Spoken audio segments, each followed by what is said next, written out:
আবরার ফাহাদ আমাদেরকে হাসিনার বিরুদ্ধে লড়াই করতে শিখিয়েছে।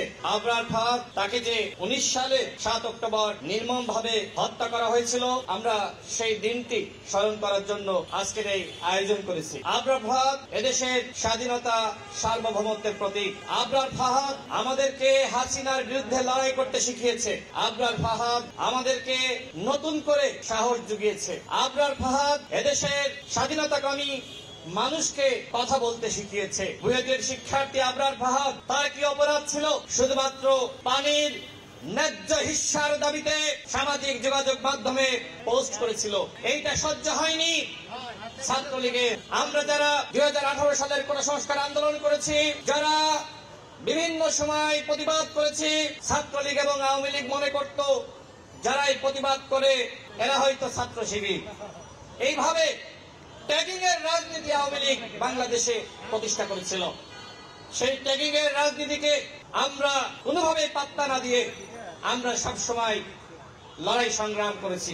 আমার মনে পড়ে আমরা যখন খবর পাই বুয়েটের একজন শিক্ষার্থীকে নির্মমভাবে পিটিয়ে শিবির ব্লেম দিয়ে ছাত্রলীগের ক্লাঙ্গার সন্ত্রাসীরা হত্যা করেছে, ওই দিন আমি কোর্টে একটি মামলার হাজিরা দিতে গিয়েছিলাম। আমাদের একটি ফেসবুক গ্রুপ ছিল, আমরা যারা ঢাকা বিশ্ববিদ্যালয়ের শিক্ষার্থী ছিলাম, সেখানে জানানো হয় একজন শিক্ষার্থীকে ওয়ালটন এখন দেশের সীমানা পেরিয়ে পৌঁছে গিয়েছে 50টিরও বেশি দেশে।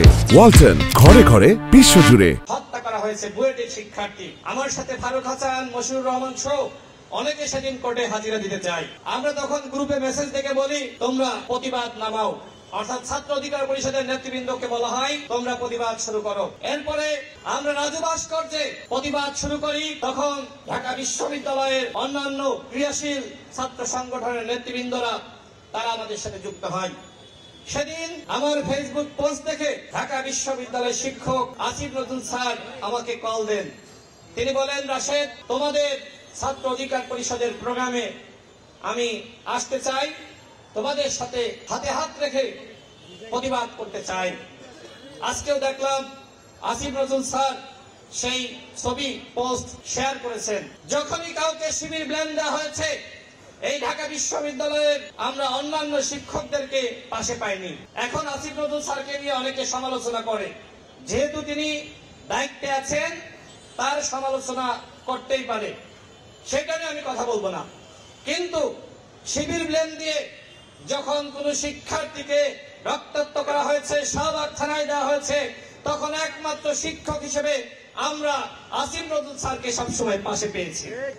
এই সত্য কথা তো আমাকে বলতে হবে না? এবং যখন এই ঢাকা বিশ্ববিদ্যালয়ে কোন শিক্ষার্থীকে শিবির ব্লেম দেওয়া হয়েছে, ডাকসুর তৎকালীন ভিপি নুরুল আকবরের নেতৃত্বে আমরা শাহবাগ থানায় গিয়েছি।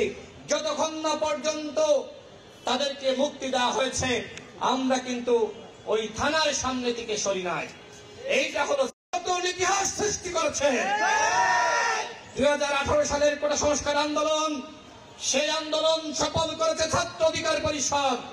ওই সময় যদি আমরা আপোষ করতাম, আমাদেরকে ডিজিএফআই তিনি অফার দিয়েছিলেন, ডিজিএফআই পক্ষ থেকে হাসিনা পাঠিয়েছিল, হোটেল রেডিসন ব্লুতে আমাদেরকে নিয়ে গিয়েছিল নুরুল হক নূর, আমি, হাসান আল মামুন এবং ফারুক হাসানকে। আমাদেরকে বলা হয়েছিল সুখে থাকবা, চাকরি বাকরি গাড়ি বাড়ি কি চাই বলো, হাসিনা আমাকে পাঠিয়েছে, শুধুমাত্র আন্দোলন করা যাবে না। আমরা ওই ডিজিএফআই কর্নেলকে বলেছিলাম, শিক্ষার্থীরা আমাদের উপর বিশ্বাস রেখেছে, আস্থা রেখেছে, আমরা শিক্ষার্থীদের সাথে বেইমানি করতে পারবো না। যদি মনে হয় যে আন্দোলন আপনারা থামাবেন, সেক্ষেত্রে আমাদের এই দাবি মেনে নেওয়ার মাধ্যমে আন্দোলন থামাতে পারবেন। এছাড়া জেলে নিয়ে হত্যা করে আমাদেরকে কোনোভাবে থামাতে পারবেন না। জেলে গিয়েছিলাম না আমি 2018 সালের কোটা সংস্কার আন্দোলনের সময়, টানা 15 দিন রিমান্ডের নির্যাতনের শিকার হয়েছি। আমার মা রাস্তায় রাস্তায় কেটেছে। এই ঢাকা বিশ্ববিদ্যালয়ের রাজু ভাস্কর্যে অসংখ্যবার আমার মা দাঁড়িয়েছে, আমার বাবা দাঁড়িয়েছে এবং আমার মুক্তি চেয়েছে।